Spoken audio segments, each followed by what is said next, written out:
Hola, esto es Radio Sefarad y estas son las noticias comentadas por Jorge. ¿Qué tal? ¿Qué tal, Alejandro? Vamos con los titulares del día. Trump dará a conocer pronto sus planes para el acuerdo con Irán y para relanzar las negociaciones entre palestinos e israelíes.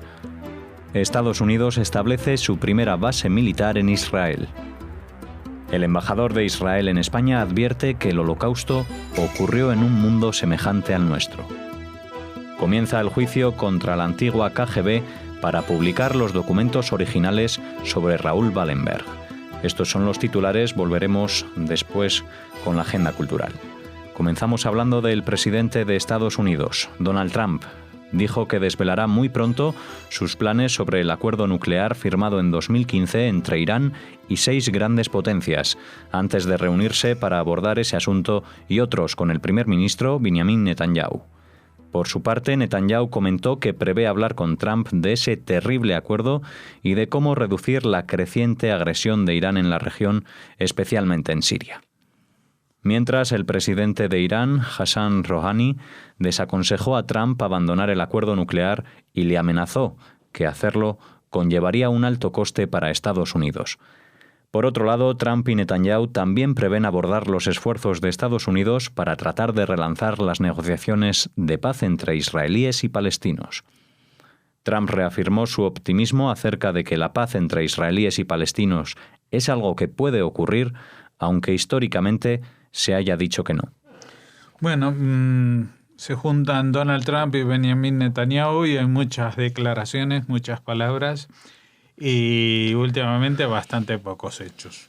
Y creo que esto va en la misma línea. Dice que dentro de poco va a desvelar cuáles son las conclusiones, pero luego las conclusiones nunca llegan. Esto es, ya llevamos más de 100 días y más de 6 meses en el gobierno de Donald Trump y vemos cómo es un presidente que las palabras de él valen bien poco. Todo lo que dijo en la campaña, pues realmente poco de ello se está cumpliendo, incluido las cosas que nadie quiere que haga, como el muro con México, pero tampoco las cosas que sí querían que hiciera, como relanzar el proceso de paz con los palestinos. Pues ahí está, no se mueve para ninguna parte. Y tampoco cosas que dependían solamente de él, como el traslado de la embajada de Estados Unidos a Jerusalén, que era una cosa que estaba aprobada por el Congreso hace 20 años y que simplemente está esperando a que algún presidente se haga cargo de la misma. Así que, bien, hablan de Irán y dicen que hay que revisar el acuerdo, hablan de los acuerdos de paz. Mientras le contesta Rouhani, porque también Rouhani me imagino que después del pulso que le ha mantenido el de Corea del Norte y ante la promesa de una respuesta de sangre y fuego de Trump, al final no pasó absolutamente nada, pues me imagino que los iraníes también están allí con la misma estrategia de que si alguien piensa repensarse el acuerdo que tienen con Irán, pues Irán lo que hará pues será mostrarse todavía más agresivo. ¿Qué es lo que va a pasar? No se sabe porque realmente Trump es totalmente imprevisible y Netanyahu tiene bastantes historias en casa como para preocuparse de solucionar los problemas del mundo, pero él quiere mostrar, como ha venido proponiéndose con esta gira latinoamericana, que su influencia es creciente y que la figura de Israel y de él en el mundo se proyecta con mucho carácter positivo, cosa que no ha sido tan así, por lo menos por las reacciones que han tenido, que ha despertado, por ejemplo, entre las comunidades judías en Argentina, que ha habido muchas críticas, en Colombia, que ha pasado muy, muy por encima, y en Estados Unidos, donde ya otra visita más y que tampoco produce ningún efecto visible. Así que, bueno, esperaremos a que algún día este tipo de noticias traigan consigo alguna consecuencia. El ejército israelí ha establecido por primera vez una base militar estadounidense en su territorio, como parte de la estrecha cooperación militar entre ambos países. Según declaraciones oficiales, ello no contradice la autosuficiencia de Israel a la hora de defenderse de sus enemigos. Varias docenas de soldados norteamericanos estarán estacionados de modo permanente en la base y operarán sistemas propios no israelíes. La construcción de la base en el sur del país se ha estado gestando durante 2 años y el proceso ha sido fluido porque la relación entre las aviaciones de ambos países, entre los comandantes de ambos ejércitos, es más fuerte que la relación entre los líderes políticos y las administraciones. Estados Unidos e Israel han cooperado en el desarrollo de varios sistemas de defensa de misiles. Sí, pese a lo que la imagen que muchos tienen de esa alianza militar supuesta entre Estados Unidos e Israel, que existe a nivel estratégico, pues hasta ahora mismo, pues Estados Unidos no tenía ninguna base militar en Israel, como la tiene aquí mismo en España o en Alemania y en tantos países del mundo. Entre otras cosas, porque los que no querían que la tuviera fueran los israelíes. Querían tener la seguridad de que ellos iban a ser los responsables de su propia defensa. Tampoco, en este caso, el tener una base militar supone que Estados Unidos está defendiendo a Israel, ¿no? Están ahí observando, colaborando y en muchos casos, yo diría en la mayoría de los casos, aprendiendo, porque aunque Israel sea a una escala micro de lo que representa a Estados Unidos por nivel de población, por nivel económico, etcétera, etcétera, y por supuesto por la magnitud de su ejército, de su aviación, etcétera, pues Estados Unidos tiene mucho que aprender cómo trabajar en una escala menor que luego pueda aplicar a mayor escala. Y el mejor sitio donde puede aprender cómo se desarrollan y cómo funcionan las armas es es Israel, donde el desarrollo, la investigación no para en ningún momento, aunque los enemigos vayan cambiando de tácticas, estrategias y hasta de disfraces, ¿no? Ya es bastante poco probable que haya una hipótesis de enfrentarse Israel a un ejército regular de un país enemigo, aunque sí hay, por ejemplo, la posibilidad de enfrentarse a un ejército no regular de un país enemigo, como podría ser Hezbollah, que es más allá de un grupo terrorista, un grupo que cuenta con un armamento de primera línea, de primera calidad, suministrado por las industrias punteras de Irán, y que tiene también experiencia en combate ahora mismo en la guerra civil de Siria, con lo cual tiene que estar preparado para hacer frente a eso y también a propuestas de ataque mucho más irregulares, como son todas las formas del terrorismo que pueden ir desde, digamos, ataques muy organizados tipo militares o paramilitares hasta atentados muy espontáneos, ¿no? O sea que para todo ello tiene que estar preparado el ejército de Israel. Para todas esas amenazas tiene que dar respuesta, por ejemplo, con los sistemas de defensa de misiles. Entonces tienen, y no solamente los han desarrollado, sino que los han utilizado sistemas de antimisiles de corto, medio y largo alcance. Hoy mismo también había una noticia que habían derribado un dron de Hezbollah con uno de los misiles, de los proyectos antimisiles más antiguos que existen, los misiles Patriot, que se utilizan ya desde los años 90.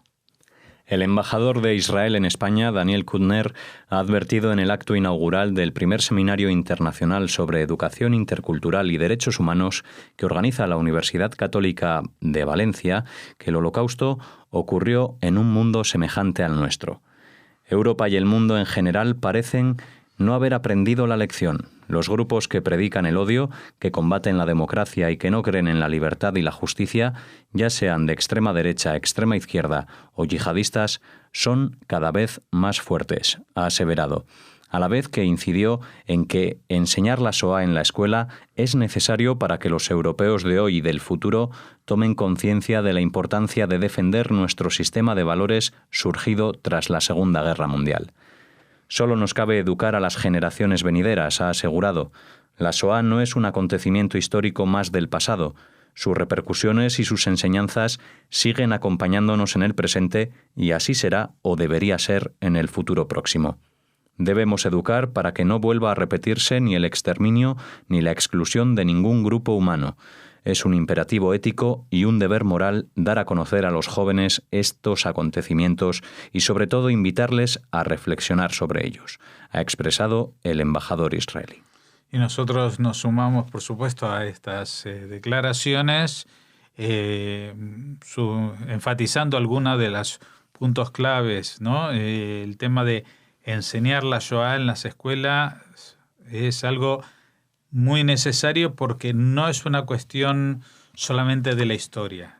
Y esto tendrían que aplicarlo aquí también en España, donde recién ahora el Holocausto entra en el currículo escolar, pero solamente dentro de la asignatura de historia. Y habría que estudiarlo no como algo histórico que pasó, como puede ser la caída del Imperio Romano o el descubrimiento de América. El Holocausto no es algo que pasó, es algo que en todo caso empezó a pasar, porque la mentalidad de que se puede solucionar algo en un conflicto entre pueblos asesinando masivamente a los otros es un pensamiento que desgraciadamente está instalado en la actualidad.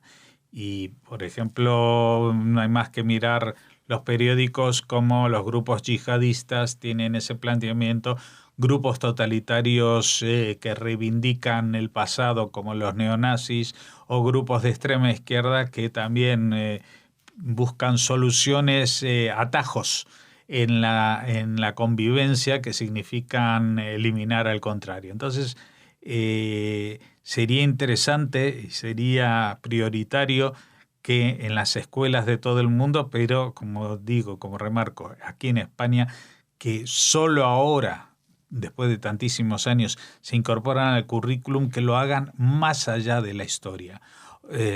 Por eso hacemos extensivo el ruego a que los profesores de historia, cuando vayan a hablar de la Shoah, lo hagan en estos términos, no en algo que pasó, sino en algo que empezó a pasar.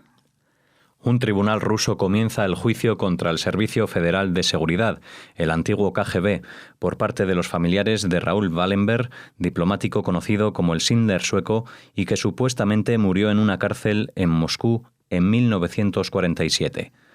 La sobrina de Wallenberg, Marie Dupuy, decidió querellarse contra los servicios de seguridad rusos para que la justicia les obligue a proporcionar a la familia los documentos originales sobre la suerte del diplomático después de su detención en Budapest en 1945. El destino de Wallenberg es uno de los mayores mitos de la historia de Rusia. Los documentos que piden los familiares de Wallenberg tienen ya 70 años y el acceso debe ser abierto, es lo que declaró el abogado de Dupuy. Hasta ahora, el FSB solo ha proporcionado una parte de los documentos pese a las numerosas peticiones de familiares e historiadores durante las últimas décadas. Presuntamente, las autoridades soviéticas pensaban que Wallenberg era un espía estadounidense, motivo por el que habría sido detenido y enviado a Moscú. Sí, ya como dice la noticia, Wallenberg era un diplomático sueco destinado en Budapest y él organizó de alguna manera el salvamento de los judíos de la ciudad, apoyándose también en los embajadores y cónsules de otros países que había allí, entre otros el español, ¿no? Ángel Sanz que salvó a miles de judíos justamente. Pero la misión de Wallenberg, a pesar de que era totalmente desinteresada, a pesar de que no era judío ni tenía ninguna vinculación con el mundo judío, que provenía de una familia de la aristocracia sueca, que no tenía ni vinculación, como digo, con el mundo judío ni con los Estados Unidos, pues ha sido todo un despropósito porque justamente cuando entraron los soviéticos a liberar Hungría del dominio nazi a finales del año 44, pues desapareció esta persona. Nunca más se supo, pero hay cosas que pasaron en la Segunda Guerra Mundial que tardaron mucho en conocerse porque los soviéticos tapaban sus vergüenzas de alguna manera. Pero estamos hablando de hace 70 años. Ya la Unión Soviética ya se ha desmoronado, todo el régimen soviético se ha caído abajo, la KGB ni siquiera lleva esas siglas. Los responsables y con los que tuvieran el más mínimo contacto con esta historia han muerto todos hace tiempo. Entonces no se entiende qué es lo que impide a estos servicios de seguridad rusos dar a conocer todos los documentos originales. ¿Qué es lo que puede llegar a ocultar? ¿Que era un extraterrestre? ¿Qué es lo que pueden llegar a ocultar sobre lo que le pasó a Wallenberg? Evidentemente lo mataron, lo torturaron, pasó por las peores penurias pensando que con falsas acusaciones.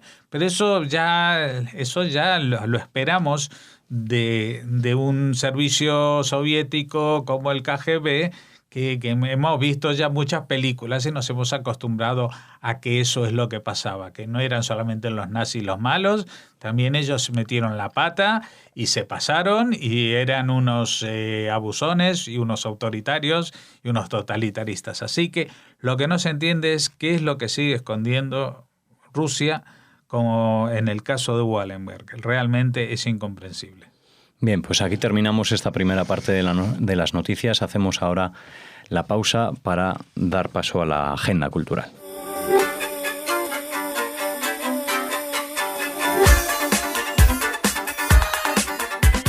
Ya estamos aquí de vuelta en esta segunda parte de las noticias con la agenda cultural y social, como decíamos ayer. Exacto. Hola, Alex. Hola a todos. Comenzamos con una noticia que ya les habíamos adelantado aquí en Radio Sefarad, pero que está siendo casi portada de los diarios deportivos y de las secciones de deportes de los informativos de televisión y radio. Hablamos y es que hablamos del Giro. Que empieza el Giro. Hay 3 etapas, ¿verdad? Allí en Israel. Sí, el Giro 2018 tendrá como punto de partida Jerusalén, como bien dices. Se convertirá en la primera vez en 101 años de historia de esta vuelta ciclista que comienza fuera de Europa. Ha habido una presentación muy importante, había gente del ciclismo, también de responsables de israelíes de la llegada del Giro a Jerusalén, y les hablamos un poco de esta presentación. Han dicho en nota de prensa los organizadores que será el mayor evento deportivo celebrado en Israel, insistiendo que es la primera vez que una de las 3 grandes competiciones ciclistas conocidas como el Grand Tour, que incluyen la Vuelta Ciclista a España y el Tour de Francia, traspasan las fronteras europeas. Durante 3 días, los deportistas recorrerán un itinerario que aún no ha sido desvelado. Solo sabemos que el Giro, comenzará en las afueras de la ciudad vieja de Jerusalén. El próximo lunes se presentará en una rueda de prensa en la que participarán el alcalde de la ciudad, Nir Barkat, el ministro italiano de Deporte, Luca Lotti, los titulares israelíes de Cultura y Deportes, Miri Regev, y de Turismo, Yariv Levin, y el director del Giro, Mauro Becni. Bueno, no el próximo lunes, sino este lunes es cuando se ha presentado. También han estado en la presentación Alberto Contador e Iván Basso. ¿Qué han dicho algunos de estos protagonistas? Seleccionamos los comentarios de Contador, de nuestro Alberto Contador, nuestro campeón. Dice que es maravilloso que el Giro de Italia vaya a comenzar fuera de Europa y es una buena noticia para el ciclismo. Ya visité Israel y Jerusalén en 2011, así que ya sé lo excepcional que será este Giro y la gran oportunidad para la gente. Esto ha comentado Contador. Además, Miri Regev, la ministra israelí de Cultura y Deporte, ha señalado el tremendo privilegio de ser anfitriones de un evento deportivo tan grande e importante, mientras que Nir Barkat, el alcalde de Jerusalén, ha dejado claro el mensaje que desean enviar. Jerusalén es una ciudad abierta a todos. Bueno, pues un evento histórico, un Giro que comienza por primera vez fuera de las fronteras europeas. Así que nada, bienvenidos a todos los participantes, a todo el pelotón allí a Israel. Que disfruten de esos 3 días en Israel. Eso es, y que disfruten ustedes viéndolos pues por allí pedaleando por tierras israelíes. Y será muy emocionante ver el comienzo del Giro ahí en Jerusalén. Vieja, muy, muy interesante. Bueno, les hablamos ahora de la presentación de Yo soy el rey, la epopeya de un médico judío medieval. Con Yo soy el rey, su autor, Juan Castel, completa la trilogía que inició con Luz de Sefarad y continuó con Muerte en Sevilla, cubriendo el periodo histórico comprendido entre los años 1309 y 1369, o sea, desde la venida al mundo en la ciudad de Toledo de su protagonista, el primer protagonista, el físico sefardí Moshe Asher Toledano, hasta la muerte del rey de Castilla, Pedro I, en el campo de Montiel. En la presentación, bueno, pues también ha intervenido junto al autor José Vicente Zalaya, que es editor de las 3 piezas que componen esta trilogía. Esperamos poder hablar con Juan Castel sobre su Yo soy el rey, un nuevo libro que, como les decimos, completa esa trilogía dedicada al mundo hispano-judío. Bueno, pues seguro que Raquel consigue esa entrevista. Sí, lo voy a intentar. Seguro que sí, tenemos aquí al autor de ese Yo soy el rey. Y para terminar, un concierto de uno de los intérpretes de música sefardí más conocidos en nuestro país. Él es Paco Díez, y son las comunidades CIF, la comunidad israelita de Barcelona, y la comunidad judía ATIB, también de Barcelona, las que nos invitan a un concierto que Paco Díez titula Romanzas sefardíes y que ofrecerá en la sinagoga de la comunidad israelita de Barcelona el próximo 23 de septiembre a las 21 horas. Así que si quieren asistir, pónganse en contacto tanto con la CIB o con la comunidad judía ATIB para conseguir, poder asistir a este concierto que Paco Díez dedica a las músicas de Sefarad. Bueno, pues nada, una agenda hoy repleta de deportes. Deporte, libros y música. Música, estupendo, cultura, deporte, toda una mezcla sana para que disfruten del día y de lo que queda de semana también. Y de lo que queda de año, seguro, de 5.777. Ya estamos pasando, cambiando la página. Muy bien, pues nada, nosotros pasamos página para volver mañana aquí en las noticias. Hasta mañana. Hasta mañana.